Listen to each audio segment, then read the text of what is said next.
Have you ever thought about starting your own podcast? I know I did for several years before I actually started. I had so many questions, how do I record? Do I need a fancy microphone? Do I need expensive cameras? Do I need to hire somebody? Do I need editing software? Do I need a studio? Do I need a website to, distribute this? How do I pay for a website and hosting?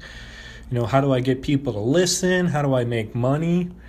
And I struggle with this, and all those questions are the reason why it took me forever to just start. And the awesome thing is that Anchor solves all these questions. They answer all these questions. It's a one-stop shop for recording, hosting, and distributing your podcast. Best of all, it's 100% free and ridiculously easy to use. It's ridiculous. And now, Anchor can match you with great sponsors who want to advertise on your podcast. That means you can get paid to podcast right away. In fact, that's what I'm doing right now by reading this ad. I'm just in my third episode in, and this is my first ad, and they're giving me $10 for this ad. It's only $10, but it's a start, and it will lead to more. So if you always wanted to start a podcast and aim to make money doing it, go to anchor.fm/start. That's anchor.fm/start in order to join me and the diverse community of podcasters already using Anchor. Can't wait to hear you. Hello there, and welcome back to Kyle Hyde Club. This will be the second episode of the MMA series.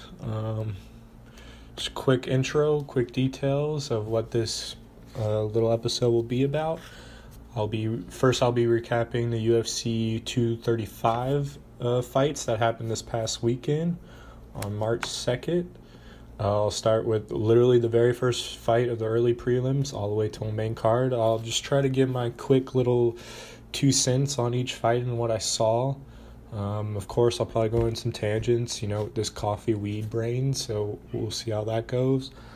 We'll see how long that takes. I try to condense these into an hour, but this might be longer, because also this coming up weekend we have, Fight Night 146, and the main event is Derek Lewis versus JDS, Junior Dos Santos. So I'll be talking about each one of those fights as well on that card. So we'll see how long this one is, and we'll do our best. It's just me, and I'll do my best, and yeah, we're just doing it. I'm just doing it. Say we as if it's just me and like a bunch of other people, but it's just a bunch of me's. There's like 20 personalities in here, so yeah. No, but seriously, I think everyone's personality is probably just a combination of all the people they've ran in contact with in life and have let them in, so to speak. But that's for another discussion. So, the very first fight of UFC 235 was Poliana Viana versus Hannah Cifers. Hannah Cifers won a decision, and this is an interesting fight. Initially, when I was first looking, now I don't remember any of my predictions from the first episode of this, but when they first squared off in the cage, you definitely was clear that Poliana has the reach advantage, might even have the athletic advantage, and just off bat, she just looked like a more skilled martial artist, but as the fight went along, you could tell Hannah Cifers was just a little bit tougher on this occasion, and she pulled out. She just kind of grinded out the victory, and so congrats to her. A note about her, I think she had a backstage interview with Megan O'Leary, who does interviewing for the UFC and some shows and things like that.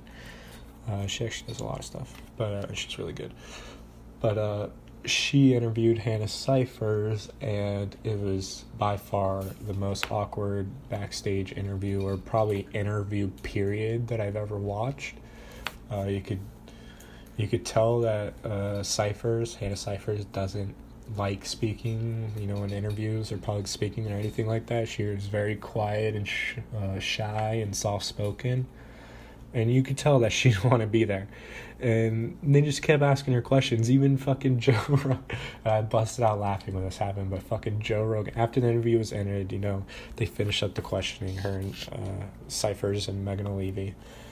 And Megan was probably like, and back to you guys. And Joe was like, he said something along the lines of, yeah, it looked like Megan held her hostage there during that interview. And, it's not the funniest thing in the world, but the timing of it was just fucking hilarious, and it was right on point. It seemed like a hostage was being interviewed. Like they were forcing her to do that, which they probably were. But, hey, hopefully they threw you some dollars. So, yeah. The next fight after that was between Gina Mazzani versus Macy Chiasson. I don't know if I said that right. Probably not. But Macy got the knockout / TKO. The first round with 149 left to go. Or is that in? I think it was pretty early. It was into the fight, a minute 49 in. Yeah. And, yeah, she fucked Gina up. She caught her with a couple punches. Half the punches I think she missed, but the ones she caught her with, they were nice, straight, long punches, and knocked her out. I believe Macy was a 145 women's Ultimate Fighter champion when they had that season. And who knows what they're doing with the 145 women's division. That, of course, was Cyborg's division. Essentially, they created it for her because she can't make 135. But then Amanda Nunes went up in weight and knocked out Cyborg in the first round. There's not really too many other 145 women in the UFC. I know there's some outside the UFC, but and there's Megan Anderson as well from Australia, who's like 6 foot. I think she might be 6'1". Tied it up, but yeah, Macy cut down to 135 in this fight. She looked really good, and I think she'll give a lot of people problems, a lot of girls some problems. She'll probably kick my ass, and yeah, congrats to her. The next fight and the featured fight on the early prelims, on the UFC Fight Pass prelims, was between Edmund, I believe his nickname is Golden Boy. So Edmund Golden Boy Shabazan, I probably said that wrong, and Charles Byrd. I believe Charles Byrd, I forget what camp he comes from, but he's from a decent camp. I don't know too much about Edmund, but you can tell right off the bat, this kid's legit. He's 9-0 in his MMA professional career.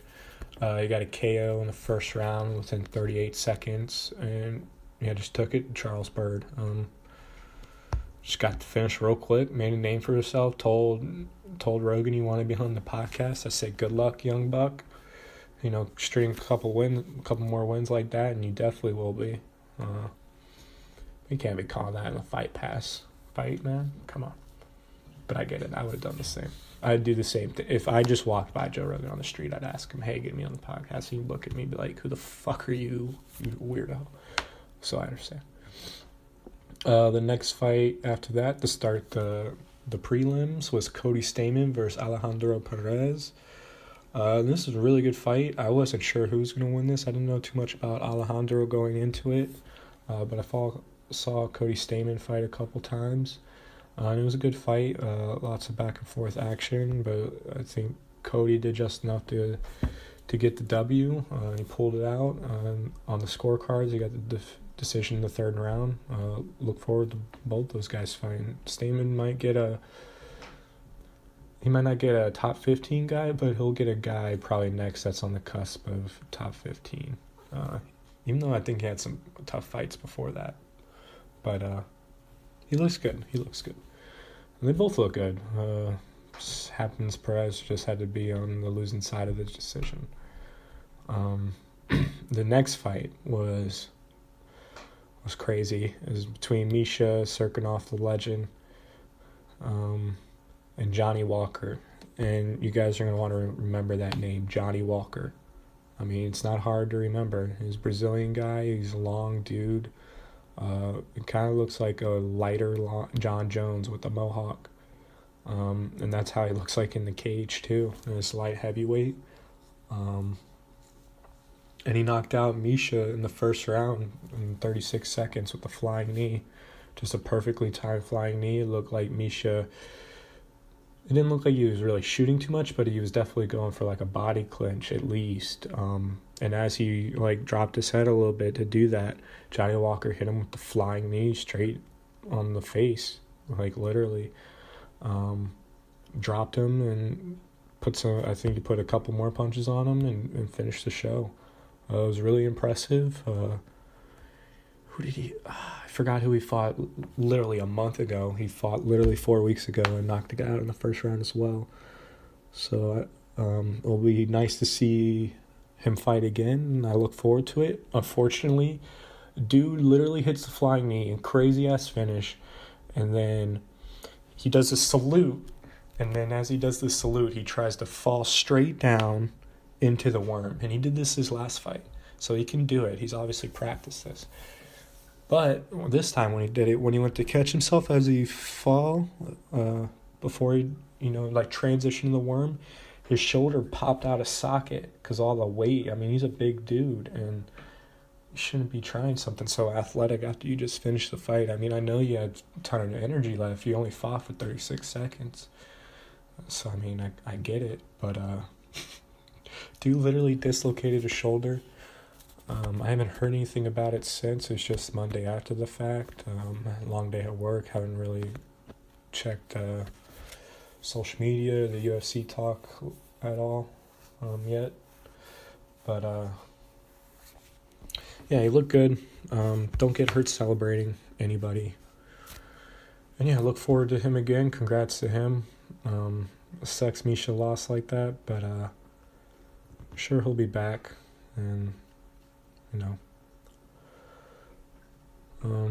next fight was a really good fight. It was the featured prelim bout, and what a fucking bout.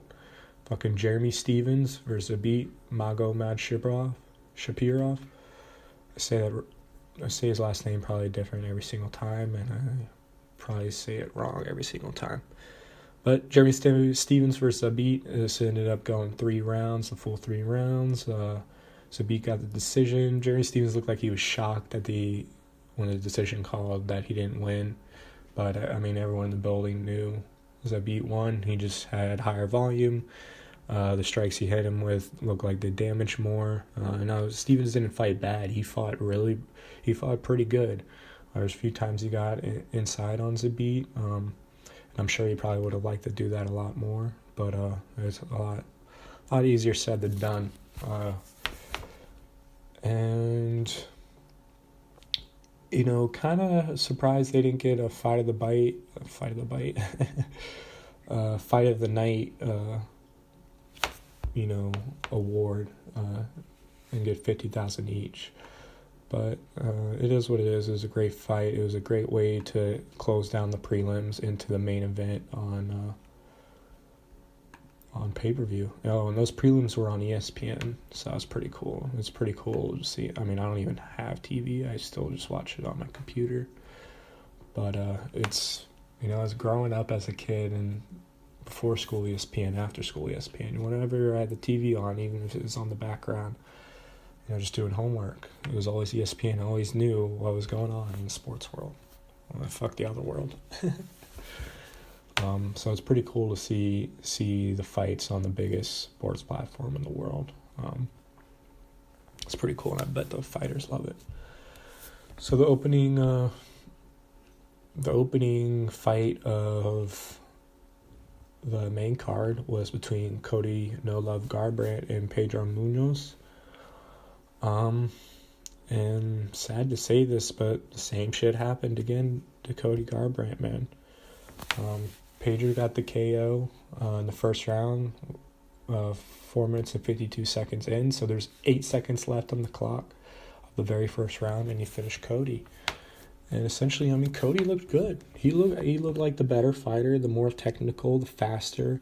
When his punches are straight and they're quick and snappy, he can piece up anybody. He's got really good and fast hands. He's even got some pretty good kicks.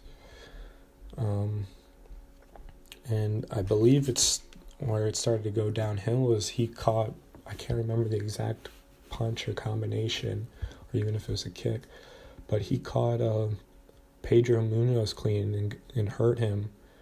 And after that, he tried to go for the finish. And also at the same time as he went for the finish, he did what he did against TJ Dillashaw the last 2 fights.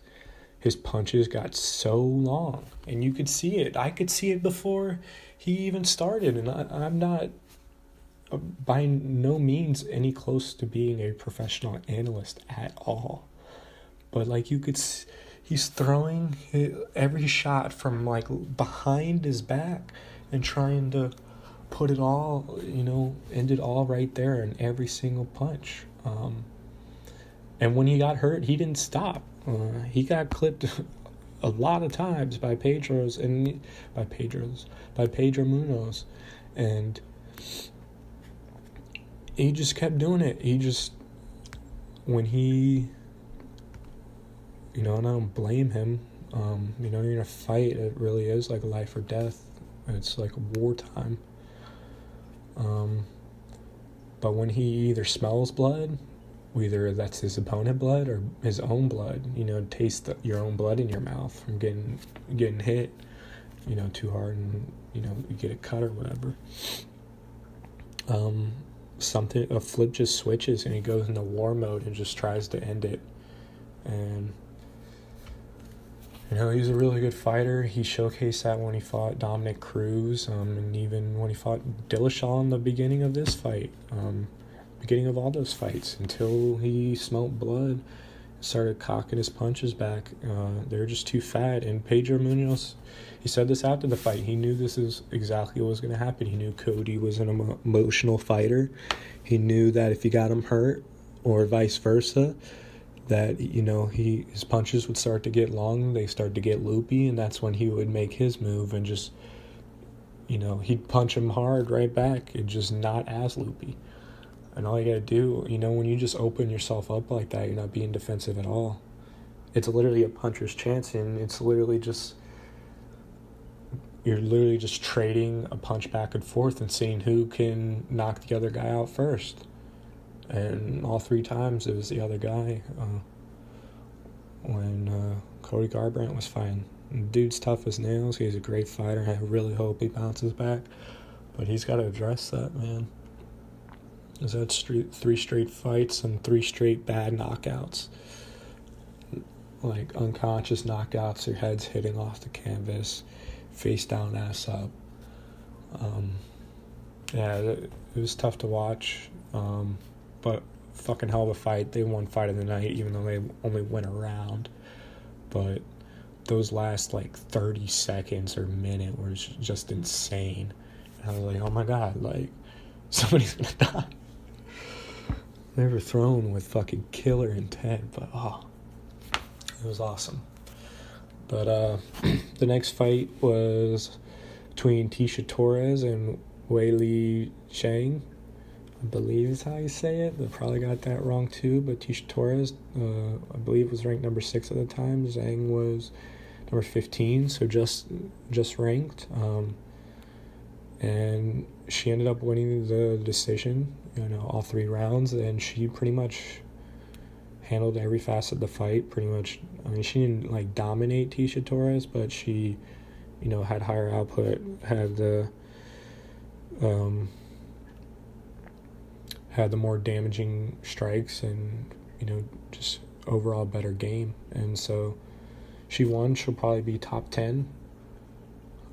Whenever the new rankings come out. I look forward to seeing her fight again. She's the only Chinese fighter in the UFC's roster. And who knows, quite possibly might be the first, at least women Chinese champion. I don't know. I don't think there's been a male Chinese champion. I don't know. I'll have to look that up. But I don't think so. So she could be the first for both. Then the next fight was between Robbie Ruthless Lawler and Ben Funky Askren. And this was a crazy fight. Lots of controversy in this one. Of course, there's controversy in the first fucking Ben Askren fight in the UFC. Of fucking course there is. We'll see what happens next. But essentially in this fight, Robbie Lawler came out guns blazing as he always does, and he was fucking up Askren. Actually, at first, yeah, they started on the feet, obviously, because he's starting your feet to start a fight. There wasn't too many punches landed in the stand-up, and then Askren, I believe, went for like a body clinch or single leg and tried to go for a takedown, but Robbie Lawler's so strong, he kind of just reversed it, scooped the dude. He scooped Askren and essentially suplexed him on his head. And like it looked like it fucking hurt. And then he got on top of him and was raining some powerful punches and some beautiful ground and pound. Like it's the worst anyone's ever seen. You know, the most damage Askren's ever taken by far. And it was scary. Like, I can't believe Askren survived that. It looked like he tired out. He ended up like getting his guard and holding Robbie and stopping him from continuing the ground and pound. And he stood up along the fence, and then he went for a bulldog choke, and actually ended up he didn't get a tap out, but he got a ref stoppage, so he won by submission in the first round, 3 minutes and 20 seconds in. And in real time, I thought Robbie Lawler was out. I thought Askren choked him, unconscious, because if you look at it, he's got him in the bulldog choke. I guess he was on the left side of Robbie Lawler, so he's got Robbie Lawler's head in the bulldog choke underneath his right arm, his right shoulder. And you couldn't tell from the camera angle if it was sunk in or not, but Robbie, as Ben was to his left, he had his right arm? Yeah, he had his right arm on top of Ben, so basically above him, on top of him. And then you kind of see his arm fall, and it looks like it goes limp. It just kind of falls there. And I believe, excuse me about a burp. Excuse me, how rude. But his arm looked like it went limp, and I believe Herdeem went up to him and shook his arm, and I guess he said, and at least Funky said that, yes, hey, Robbie, all right, give me something. He picked up his arm. He said I actually haven't heard Herdeem talk about it, so I don't know. But what I assume he thought was a lifeless limb, or at least an unconscious limb.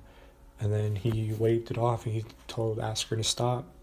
But as soon as he waved it off, and as soon as Askren let go, Robbie stuck back up and was like, what the fuck? As if, he hadn't been out. And I don't really know. When you take a second look at it, it doesn't look like his arm falls, and it looks like it's limp. But when it falls, it's still kind of moving, and it kind of moves up, I think, too. So he definitely had to be somewhat conscious. And Robbie said after the fight, he put his arm down because, he had him in a headlock, so what was the point of holding his arm up there? He can't really do anything. That's not where you would hand fight anyway. You'd be hand fighting under his chin. So, I don't know. Robbie said he was nowhere close to being out. Of course, Funky said, oh yeah, I got a nasty squeeze, but after looking at it again, it doesn't look like Robbie Lawler's out. It looked like it was just kind of a headlock. And I don't know. Askren got the win. Dana White says he wants to run it back. Robbie Lawler says he'd like to, because I'm sure he would, because he was kind of fucking him up until the controversy happened. And then Funky said he doesn't want to. He said he didn't want to fight Lawler in the first place, which I don't blame him. Why would you, especially your first UFC fight? And that, he'd rather fight some other guys, some other guys he doesn't like. He said he's a huge fan of Lawler, is one of his favorite fighters, so I didn't really like that matchup. But we'll see how it goes. Askren said he'll decline it if he's offered the fight, so we'll see. Just controversy, of course, in his first fight. Then the co-main event, this is, I'd say, by far the most shocking fight of the night. Was between the champ, Tyron Woodley, and Kamaru Usman, who is now the new world champ. And he got the decision in the 5th round and won every single round. He had a 10-8 for 2 judges. 1 judge did not. I think 2 or 3 of those rounds could have been 10-8s. I would have given 10-8s in at least 2 of them. I can't remember the exact rounds because essentially he dominated in the whole fight. Because Woodley did nothing. It wasn't even that Usman... I mean, I knew Usman would try to do what he did. He'd try to put him up against the cage, punch him a little coming in. He had a longer reach. He looked like the bigger guy.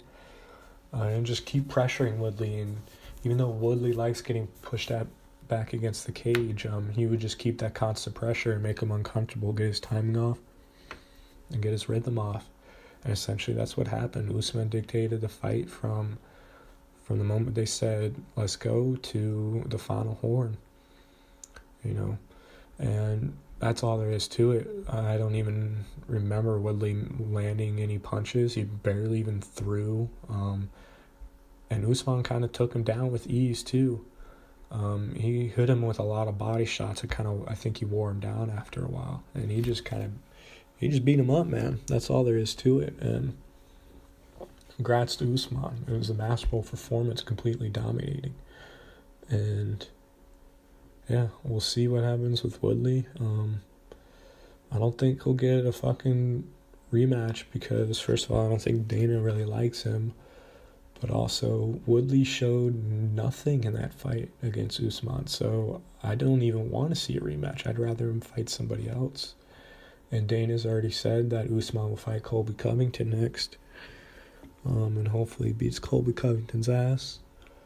And we'll have a preview episode for that fight, whenever that may be. Congrats to Usman.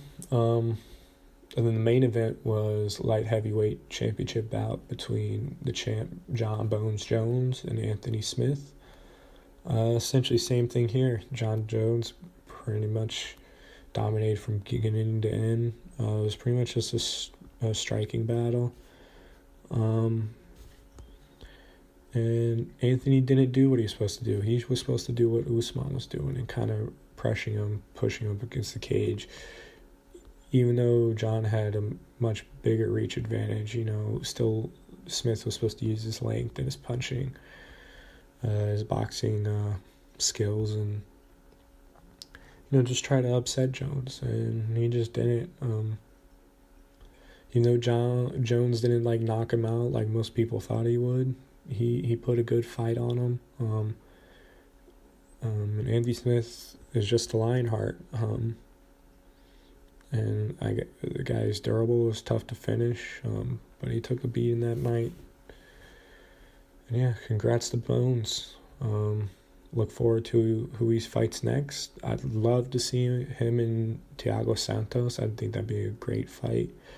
I think Santos would at least pressure the fuck out of Jones because that's how he usually fights. But who knows? He was more measured when he fought Jan a couple weeks ago. So we'll see. We'll see what's next for Bones, and I look forward to it, whatever it is. He's probably the greatest ever to walk into a UFC octagon.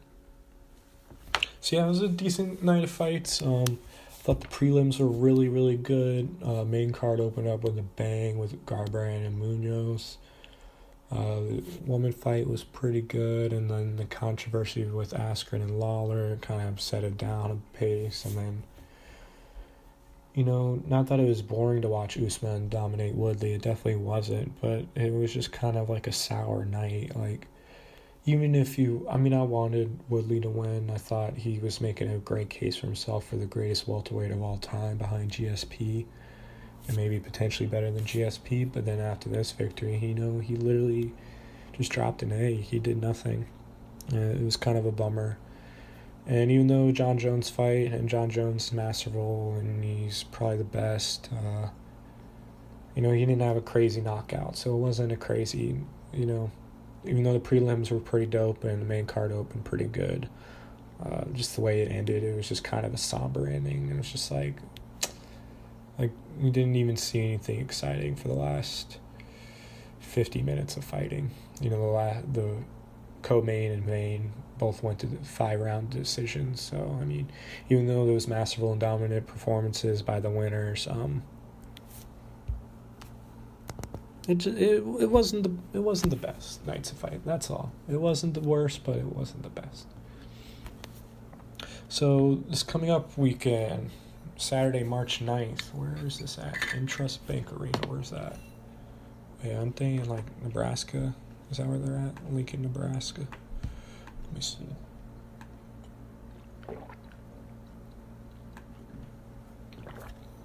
Wichita.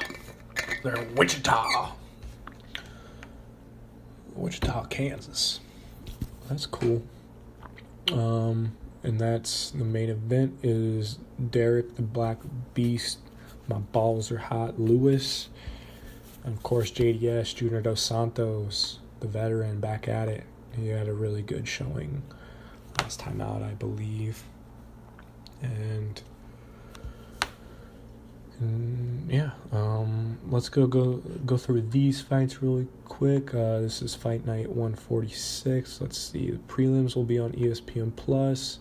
The main card will be on ESPN Plus. Cool. So one place for all your fights. 1, 2, 3, 4, 5, 6, 7 prelim fights. 1, 2, 3, 4, 5, 6 main card fights. We got 13 fights on ESPN Plus. Nice. That's pretty cool. Now, I might not know a lot of these guys on the prelims, but we'll see. And I'm not going to go too in-depth like I did last time. I got about 30 minutes left. So we'll kind of just run through these. I won't do any research. I won't give you height and weight and things like that. I'm just going to give you names, maybe record, and if I know them off the top of my head. So we'll probably blow through this pretty quickly. First fight is between Alex White and Dan Morton or Moret. Alex White's 12-5. Dan is 13-4. Same height, same weight. Dan has a 1.5 reach advantage. Honestly, I've never heard of these guys. I've never seen either of them fight, so good luck to both of them starting out the night. Hope you both win. The next fight is Alex Morano versus Zach Otto. I know I've heard of Zach Otto. I don't know if I've seen him fight before. I may have heard of Alex, but I can't tell you off the top of my head. Same height, weight, and reach, so coin flip there. And I also will not, I might run through betting odds. We'll see how quickly I just go through the lineup. Next fight is a bantamweight fight between Luis Smolka, 15-5, and Matt Schnell, 12-4. Luis Smolka, I've heard of him. He's a veteran, I believe. He's a veteran, but he's only 27. Okay. But he's got 1 each height advantage, and then Schnell has a 1.5 reach advantage. I'm guessing Schnell might be pretty good if they're giving him Luis Smolka. Good luck to you. Yeah, I'm a great commentator. Just, I don't know who you are. Just good luck to you guys. I need to check this out real quick. So the next fight is between Maurice Green and Jeff Hughes. And this is hilarious. But on Google, at least, they have Jeff Hughes' picture as it looks like a Chinese lady. And I don't know, it's definitely a Chinese lady. I don't know who it is. But it's definitely a Chinese fighter. I looked up Jeff Hughes, and Jeff Hughes is a big white guy. So that's kind of funny. Maurice Green, big black guy, is a heavyweight fight, so be a slobber knocker. We'll see who wins. I'll be rooting for Jeff Hughes just because they got him they got a Chinese lady fighter for his picture on here. Next fight, this should be a good one, between Grant Dawson, 12-1, and Julian Erosa. He's 22-6, and I know I've seen Julian Erosa fights, I think, twice now. Saw him fight on the Dana White's Tuesday Night Contender Series. I believe you won that. You look good, and he's had at least one fight in the UFC, maybe two. If so, I've seen that as well, and he looked good as there. I don't know if I've seen Grant Dawson, but he's 12-1 if they're putting him against Juicy J. He's probably going to be a good competition, so I'll be a good one to watch for. The next prelim fight, this is a pretty good girl fight, woman's fight, between Marianne Renaud and Yana Kunitskaya. I believe Renaud used to have the belt at 145, but then she gave it up because she didn't want to fight Cyborg. Unless I'm thinking of somebody else. But I don't know. But Renaud, essentially a kickboxer, elite level kickboxer, I think world champion, several time world champion. Don't butcher me if I don't know. I'm just getting into the game.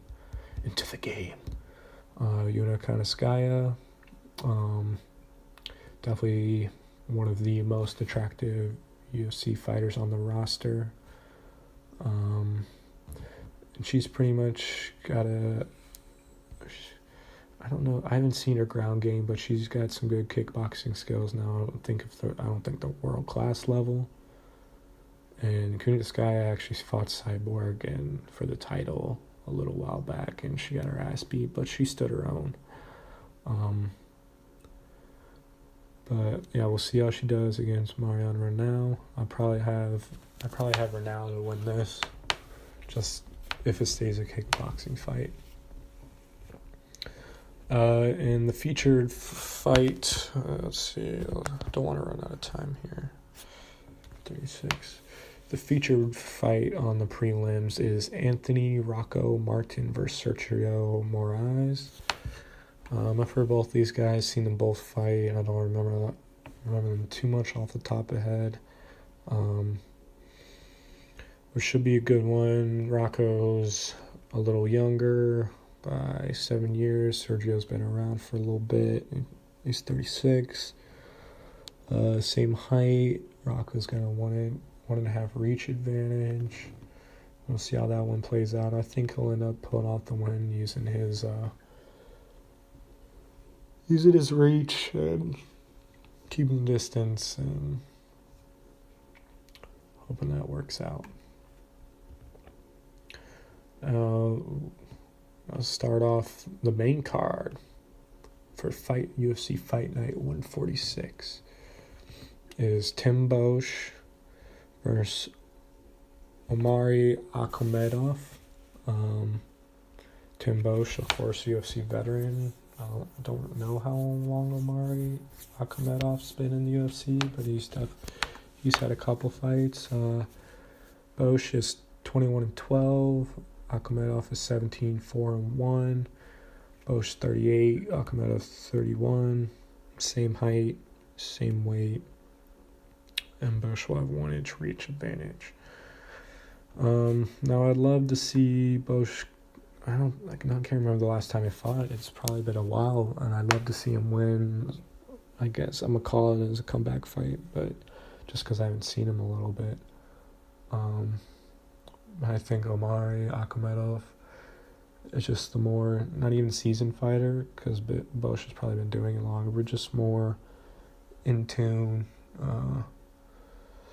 His timing's up to speed, and I just think he'll be a tougher opponent and pull out the victory.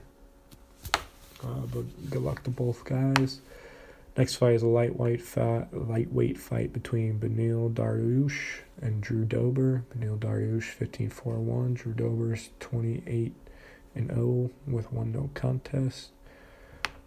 They got similar numbers. Dariush is 2 inches tall. 2 inches taller and 2-inch reach. So we'll have a little size advantage and reach advantage. Maybe be able to keep distance. That's what he'll want. He's a pretty decent striker. Keep it on the outside.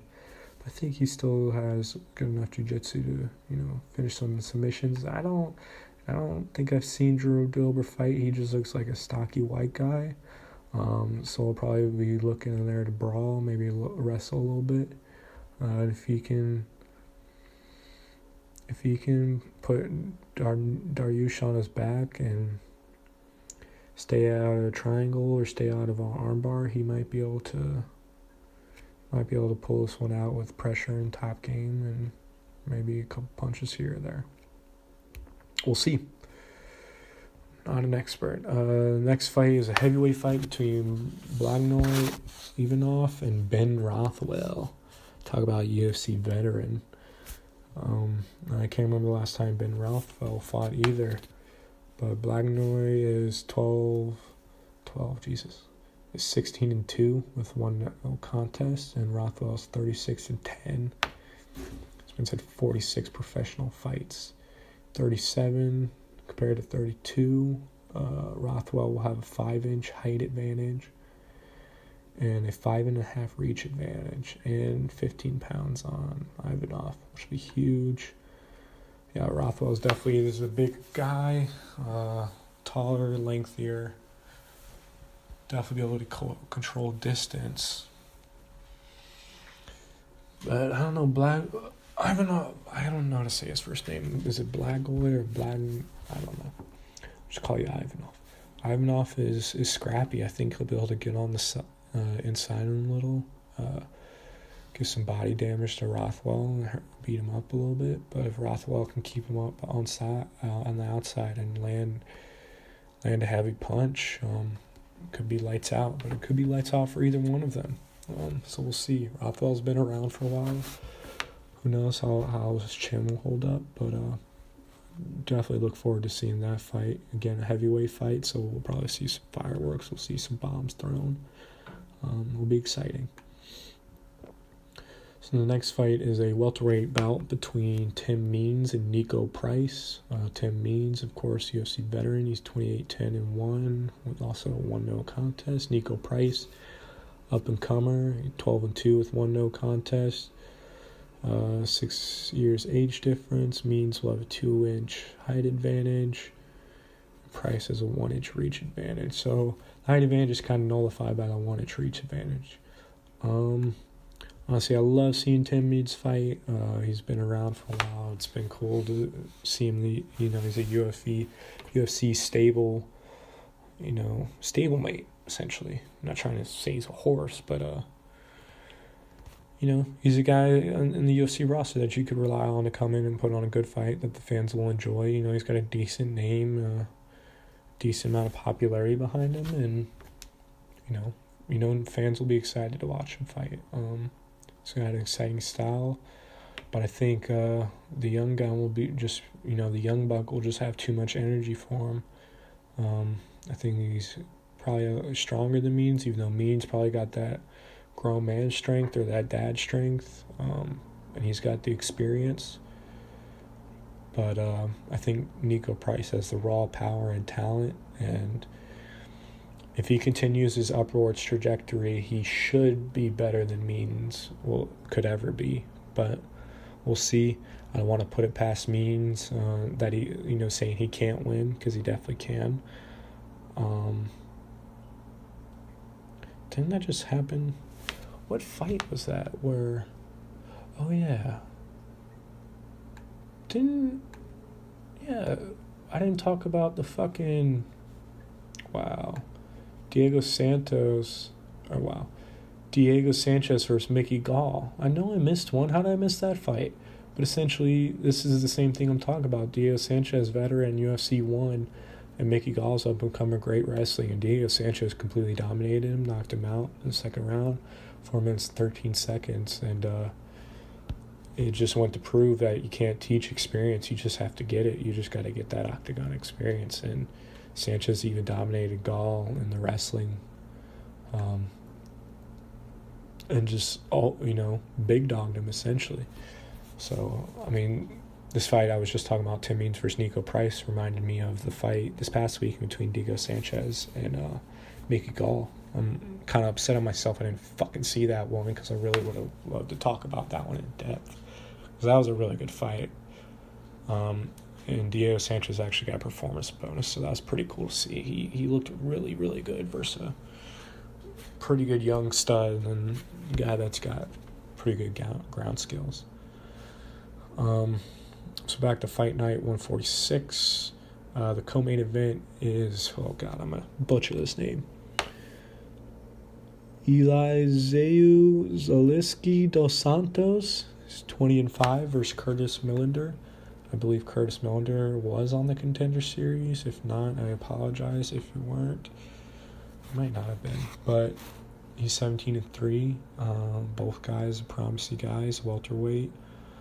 Millender's got a 3-inch height advantage, 3-inch reach advantage, so he'll be able to, have that on him, and I believe he uses that well in the past, so he'll like to keep the distance.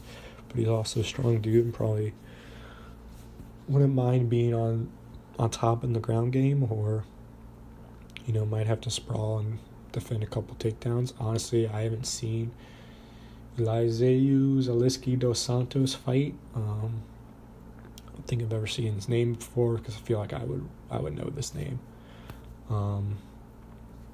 So we'll see. That's a co-main event.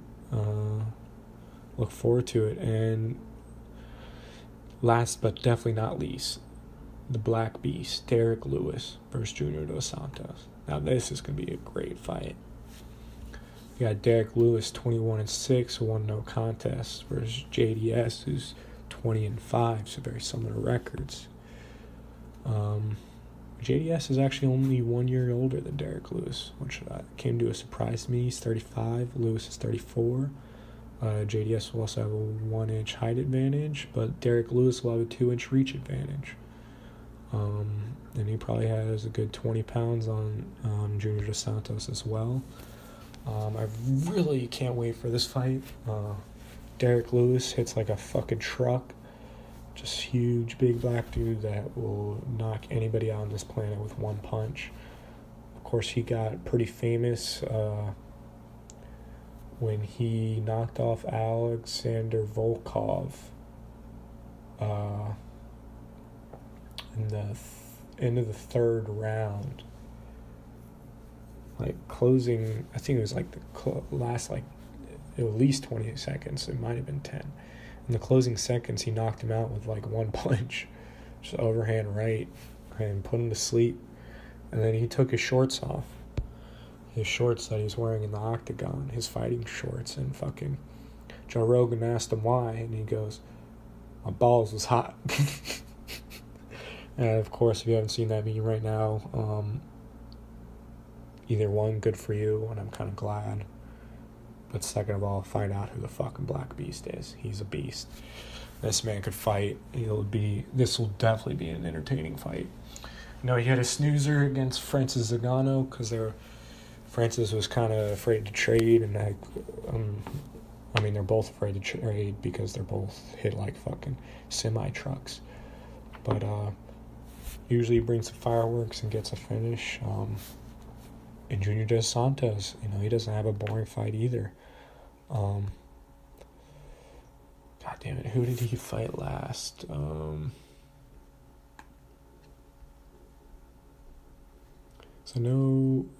First the Black Beast, Derek Lewis, he fought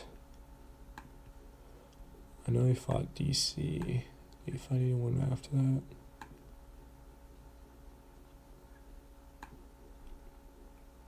Oh, okay. Junior Dos Santos beat Blagny Ivanov back in July of last year. And then he but a couple months ago fought Tai Tuivasa, and he beat him up pretty good. I knew Yeah, JDS is a better fighter than Tuivasa, but Tai Tuivasa, but yeah. Yeah. He lost the belt against Stipe. He didn't lose the belt, but he fought for the belt against Stipe and lost. He got knocked out in the first round. Fought Tai Tuivasa last fight, and now he fights Black Beast. And if he gets a win here, he's right back into title contention. It's like him or Francis. So we'll see how this one goes. And Derek Lewis, was his last fight, DC? Yeah, it was. Yeah, so after the Volkov fight, after Derek Lewis got famous after the balls was hot, he fought DC, the current heavyweight champ, just about a month later. And, DC just wrestled the ground and ended up choking him out. He beat him up. It was honestly a pretty easy win for DC. So this will be his first fight since losing the title. I know he wanted time to rest after the Volkov fight, so let's see. When did he fight DC? December? November. So this is March now. So he's got about 4 months of rest in there. With camp, he probably didn't rest at all, honestly. He just probably kept working. So who knows? Be a very interesting fight. I look forward to it. And I'm kind of interested to see what those betting odds are, at least for that fight. So I'm going to log into my little betting website here real quick. Hopefully it doesn't take too long. And hopefully it'll show. I tried checking this earlier today, but they weren't even showing MMA. Yep, it is showing. Cool. Yeah, so right now they got Derek Lewis at the weirdest odds I've ever seen at the plus 183 underdog. They got JDS as a minus 235 favorite. Never seen a 3 at the end of a betting on, but okay. They got Tim Means favored minus 210 and Nico Price plus 165. Said earlier, I think Means definitely has the veteran experience and know-how, but I don't know. I think Nico Price is the better talent overall, and at least will be, someday. So I'm going to be against betting some money there. Ben Rothwell's an underdog versus Vladimir Ivanov plus 110 to minus 130. Drew Dober versus Beneil Dariush. So if you know who Drew Dober is and you think he can get it done versus Dariush, that wouldn't be a bad bet. Plus 150 to minus 180, Beneil Dariush. Tim Bosch is an underdog, plus 115 to minus 145, Amari Akhmedov. Sergio Morales. Wow, right now they have Marian Renau as an underdog. Same thing with Juicy J, Maurice Green. Huh. Damn, I might play some of the bets right now before they change it and smarten up. And I'm not going to tell you how much or what I did, because I'll look stupid when I'm wrong. Yeah, the bets I placed this past weekend, I got them all wrong. I only placed a couple, but, and I usually only bet the underdogs, because there's really no point of avoiding betting the favorites. And I wish I bet on Usman. I was going to bet on him last minute, just like, for fuck's sake. If he wins, bet $5, fuck it, if he wins, I get, 10 extra bucks. I get 15 overall, so why not? But I didn't, and I did bet money on Anthony Smith just because of that. I literally bet like $6 and some change on him pretty early on, and that was to win me like 40 or 50 bucks. So there's just bets like those you can't pass up on, even if they're not really going to turn out. But they make it a little more exciting watching the fight, even though I don't really want to. There's never really times where I want a certain guy to lose unless he's a dickhead like Colby Covington. And other people would say Conor McGregor because I'm a little Irish, I'm a little biased. I'm like, no, that's my boy. But yeah, I don't ever really root for anybody to lose or get knocked out. You know, I don't want to see anybody get knocked out, even though it's fucking exciting. And instantly it makes you jump out of your seat and yell, fuck. But, you know, at the end of the day, these fighters are people. You know, they have families, they have lives outside of the cage, outside of the octagon. And, you know, hopefully a life outside of it too, and after they're done fighting as well. So we all want that. I'd say I want everyone to do good. You know, not just fighters, not just athletes, everybody. And especially when it comes to brain trauma, you know, don't get hit in the head. And actually, I guess to close this up, I got a little more than 5 minutes left. This past weekend, I went to a comedy show, and afterwards, I had some drinks and stuff. Got a little drunk, but I wasn't wasted. But it was snowing outside, and so I walk outside, going towards my car, fucking slip, eat shit, and hit the fuck out of my head on the sidewalk, on the hard, frozen sidewalk. And it fucking hurt, man. Not gonna lie, I've been hit in the head a bunch, but that might be the hardest hit to the head I've ever had. But I don't know. If I've had harder, I don't remember, and there's a reason for that, because it was a hard fucking hit. But yeah, I didn't think I drank that much that night, but I guess I ended up either I ended up drinking more and I don't remember, and I blacked out because of alcohol, but I don't really remember too much the next day, and I think it was partly because of fucking getting hit on the head.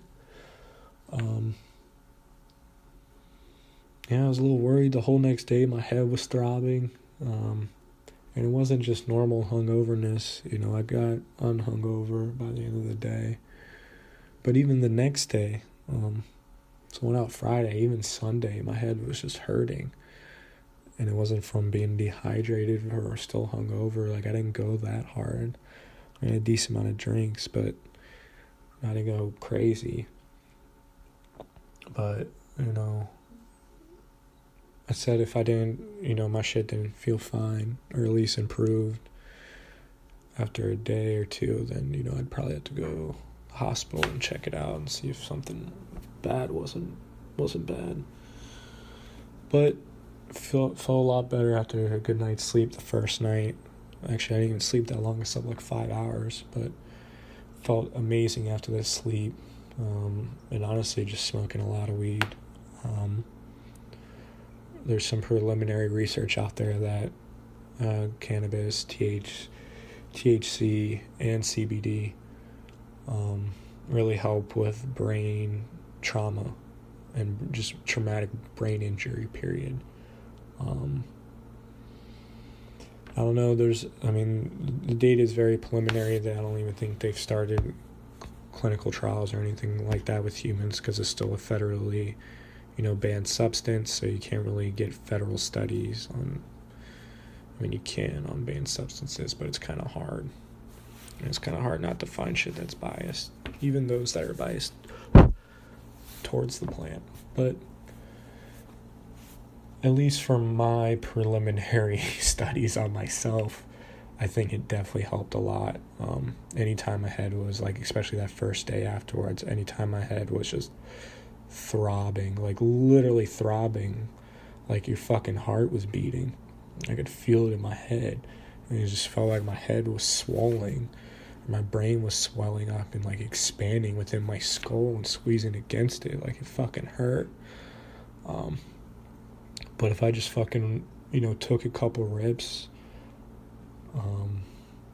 it subsided. So either I got numb to it and just didn't feel it and kind of ignored it, or it kind of helped the swelling. And there is actually good research out there that fucking THC and especially CBD help inflammation. So they tell people, like those people that, like my mom does this. My mom takes, like, I don't know if she still does it because I fucking told her to stop, but she takes ibuprofen, or at least it used to, ibuprofen every single fucking day, and that shit's terrible for your liver and actually makes inflammation worse, even though they tell you it's supposed to make inflammation better. It doesn't.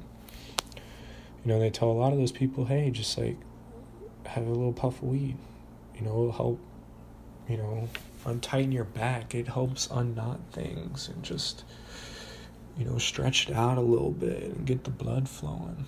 I'm not a scientist, but I've smoked a lot of weed, and I think it's definitely helped with some little swelling issues here and there. And I think it really, really helped with me falling on my head a couple days ago. Yeah, I don't want to go too far into it, but I think it helped, and I think there's definitely something there, and I think that should just be a side note for anybody that is suffering from legit chronic pain or, you know, bad headaches or anything like that. And on that note, I love all you guys. And yeah, I'll be seeing you. Peace.